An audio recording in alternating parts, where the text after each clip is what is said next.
부동산 규제 지역이 완화되면서 이런 질문하시는 분들이 상당수가 늘었습니다. 부동산을 지금 사야 할까요? 참아야 할까요? 이런 질문인데요. 여러분 생각은 어떻습니까? 과연 사야 할까요? 아니면 참아야 할까요? 집을 사도 되는지 안 되는지 그 기준점 두 가지를 제가 여러분께 말씀드리겠습니다. 지금부터 영상 속으로 출발하겠습니다.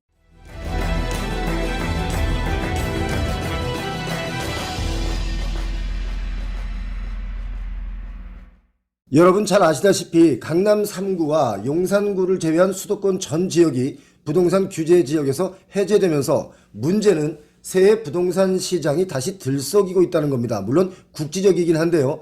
과연 우리의 부동산의 가격은 어디로 움직이고 있을까요? 급격하게 금리 인상이 되면서 부동산 가격이 급락하고 또 경착륙이 우려가 제기되면서 국회를 거치지 않고 할 수 있는 규제지역 해제라는 카드를 썼다고 보입니다. 그래서 빠른 속도로 하락하던 부동산 가격이 좀 주춤하면서 안정될 것이라는 전망과 그 반대로 그렇다고 해서 지금의 가격 하락세를 멈추기는 어려울 것이다 라는 전망이 뒤섞인 채 한 치 앞도 장담할 수 없는 그야말로 불확실성의 시대에 접어들었습니다. 저는 이 불확실성을 이기는 유일한 방법은 기업이든 개인이든 리스크를 관리하는 것이라고 봅니다. 리스크가 오히려 기회에 대한 탐색의 시간이 된다면 또 그런 시야를 갖는다면 이 분명 블랙스완 상황이 오더라도 불확실성을 그나마 이길 수 있다고 보는데요. 정부의 과감한 부동산 규제 완화에 대해서 부정적인 의견도 있죠. 미친 듯이 오른 주택 가격이 이제 겨우 꺾여서 하향으로 가고 있고 그렇다고 해서 집값이 일반적으로 모두가 하락한 게 아니라 급급매 위주로 거래되고 있고 분양은 고금리로 인해서 받아주지 않을 뿐인데 정부의 규제 완화는 무주택자들의 희생을 담보로 해서 집 가진 사람들의 이익을 보호하기 위한 정책이다. 이런 지적도 있는 것이 사실입니다. 더욱이 시장 원리를 거스르는 이런 정부의 행태에 대해서 앞다퉈 불만을 토로하고 있죠. 그런데요, 정부도 사실 고민이 아주 많습니다. 얼어붙은 부동산 분양 시장과 또 거래 시장에 숨통이 좀 터야 되는데 그렇게 트게 하기 위해서 규제를 과감하게 풀어줬는데 여러 말들이 있는 거죠. 이걸 한마디로 제가 정리를 하면 빚내서 집을 사라. 그리고 집이 있어도 돈 있는 사람은 또 사라. 이겁니다. 왜 이랬을까요? 그만큼 심각하기 때문입니다. 지금부터 제 이야기에 오해 없이 잘 들어주시기 바랍니다. 사실 빚을 내서 집을 사는 것은 당연합니다. 지금까지 우리들의 대다수는 빚을 내서 집을 샀고 빚낸 만큼보다 어쩌면 집값이 더 많이 뛰었죠. 그래서 다들 대출을 끼워서 집을 샀습니다. 빚이 없이 집을 살 수 있는 중산층은 아마도 없을 것이다 이렇게 보는데요. 그렇기 때문에 빚 내서 집을 사는 것은 어쩌면 당연한 것이라고 봅니다. 어떤 분들은요, 집은 돈을 모아서 돈을 모은 후에 집을 사는 걸로 알고 있는 분들이 계시지만 애석하게도 그렇게 접근하면 평생 집을 살 수가 없는 것이 우리의 현실이죠.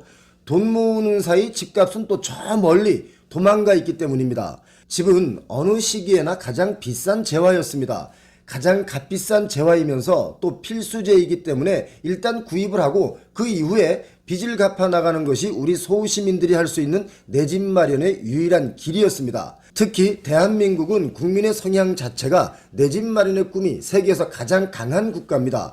중산층의 자산 중에 부동산의 비중이 최소 7, 80%는 되는 거 아니겠습니까? 해외 선진국의 경우는 기본적으로 집값의 80%에서 90%를 돈을 빌려줍니다. 그래서 집을 사게 합니다. 선진국에서 집값의 10에서 20%의 내 돈을 가지고 유주택자가 되도록 만드는 것이 국가 경제나 국민 복리 증진을 위해서 도움이 되니까 이런 정책을 편다고 보여지는데 본인의 신용도가 만약에 좋다면 어떤 나라에서는 99%까지의 모기지도 가능합니다. 일본과 미국에서는 여전히 1%의 계약금을 통해서 주택을 구입할 수 있죠. 그래서 집값 하락 시기와 또 금리 급등 시기에는 미국의 집값은 정말 직격탄을 맞아 하락하게 됩니다. 그런데요, 선진국들이 바보라서 모기지의 LTV를 우리보다 몇십 %씩 높게 잡아주는 것은 아니겠죠. 물론 빚을 내서 집을 사라는 정책이 가지는 문제점을 지적하는 분들의 의견 중에는 이런 의견도 있습니다.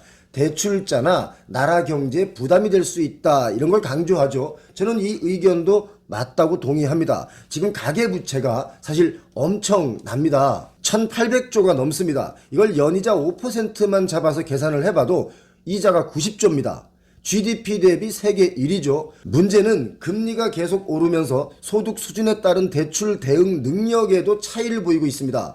저소득층은 돈을 못 빌려서 문제고요. 고소득층은 이자 부담을 줄이기 위해서 대출 잔액을 줄이고 있는데 이 중간소득층만 평균 대출 잔액이 좀 늘고 있습니다. 애매한 포지션을 잡고 있는 중간소득층의 소비 심리는 그래서 완전히 얼어붙었습니다. 우리나라가 본격적으로 빚을 내서 집을 사라는 정책을 밀어붙인 시기가 한 2014년 정도입니다. 그때는 집값이 오르지 않았죠. 당시 최경환 부총리가 취임한 직후에 이런 정책을 활용하면서 가계대출 또한 2배씩 증가하게 됩니다. 돈을 풀어서 집값을 부양한 본격적인 정책이 시작이다라고 보여지는 그런 시기인데 또 문재인 정부가 집권한 2017년에는 파리 부동산 대책이 발표되고 난 이후에 집값이 다시 급등하기 시작했습니다. 이때는 빚을 내서 집을 사라는 정책이 사라지고 집을 사지 못하게 하는 정책들만 또 대거 등장을 했죠. 하지만 부동산 가격은 정책과는 정반대로 움직여서 급등을 부추기는 꼴이 되었습니다. 여기 잡으면 저기가 튀어오르고 저기 잡으면 또 저쪽이 풍선 효과로 튀어오르고 또 그럴 때마다 투기꾼들은 이 지역을 넘나들면서 갭 투자를 하면서 집값을 부추겼고요. 또 부동산 개발사들도 여기저기 부르는 대로 땅을 사서 고가든 말든 그냥 마구마구 오피스텔이며 아파트며 부동산을 지어대면서 분양을 했고요. 급등하는 시기에 맞춰서 돈도 정말 쓸어 담듯 벌었다고 보여지는데요. 정책이 너무 꽉 조여오자 이번이 아니면 다시는 집을 못 살 것 같은 불안감이 엄습하면서 주택가격은 계속 올랐고요. 문재인 정부 막바지인 2021년은 빚내서 집을 사지 못하게 하는 정책들이 가장 강력하게 나올 때였는데 그때 더 가장 많이 가격이 올랐습니다. 집을 사기 위해서 무리하게 연끌을 한다거나 또 임대차법 시행으로 높아진 그 전셋값을 따라잡다가 발생하는 깡통 전세 등 시장에 아주 공포스러운 단어들이 난무하기 시작했습니다. 가만히 돌이켜보면 빚을 내서 집을 사라는 정책이 나올 때 집을 샀던 주민들은 지금 거의 문제가 없습니다. 오히려 자산이 좀 늘었죠. 이에 반해서 집을 사지 못하게 막았던 시절에 집을 산 매수자들은 지금 크게 후회를 하는 상황이 발생했습니다.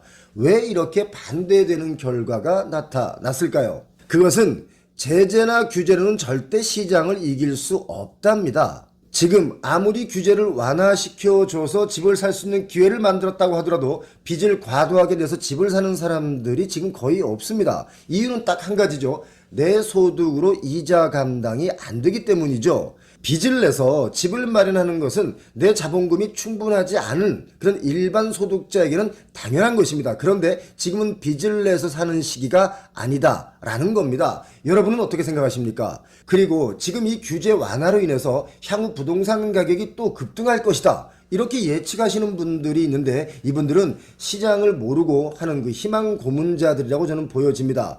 매물도 많이 나오고 거래도 많이 이루어지면 자연스럽게 정상적인 가격으로 회귀될 수 있습니다. 시장은요, 가격이 높으면 결국 안 사게 돼 있습니다. 그래서 저희 표용호TV에서는 정말 수십 차례 여러분께 같은 이야기를 드렸었습니다. 하락 시즌에 하락을 관망하거나 즐기기보다 준비해야 한다라고요. 지금은 부동산을 살 때가 아니고 준비할 때입니다. 이제 며칠 있으면 금리가 또 오릅니다. 대출금리 상단이 지금 8%를 뚫었는데요. 또 오르죠. 분양받고 싶어도 이 금리가 지금은 너무 무섭습니다. 저금리 시기일 때 2021년 만약에 그때 3억을 대출받아서 집을 살 수 있었다면 지금 3억 대출을 받아 집을 산다고 하면 21년의 저금리 시기에 한 7억 정도를 대출받는 셈이거든요. 여러분 7억 대출받아서 집 살 수 있습니까? 그만큼 이자가 많이 올랐습니다. 그래서 빚도 점점 늘어가고 있고요. 갚아 나가기 힘들어지기 때문에 23년 말부터 경매가 속출할 것이다 라고 제가 누차 말씀드렸었죠. 지금 이미 경매가 나오는 건들이 많이 있지만 역시 이 경매도 계속 유찰되는 확률이 높아지고 있습니다.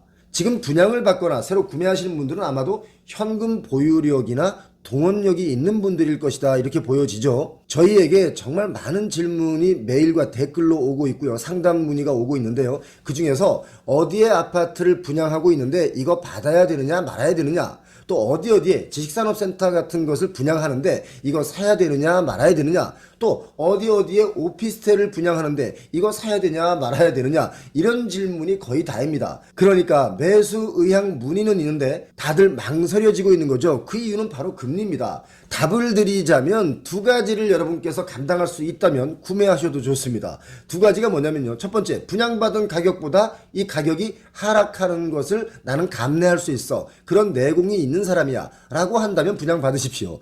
그리고 두 번째, 뛰는 금리를 감당할 수 있으면 분양받으십시오. 이 두 가지입니다. 이 두 가지 충족 조건에 해당이 되면 분양을 받는 것이고, 이 두 가지 조건에 충족이 되지 않는다면 망설이지 마시고 일단 지금은 포기하는 것이 어쩌면 현명한 선택이 될 수 있다. 이런 말씀을 제가 드립니다. 저희 구독자분들께서 질문하신 내용의 공통된 답은 바로 이겁니다. 그래서 오늘 이 두 가지를 제가 여러분께 말씀드렸습니다. 오늘 준비된 순서는 여기까지고요. 함께 공부하는 TV, 표용호TV 시청하신 후에는 구독하시는 것은 의리입니다. 여러분 오늘도 행복한 하루 되시기 바랍니다. 고맙습니다.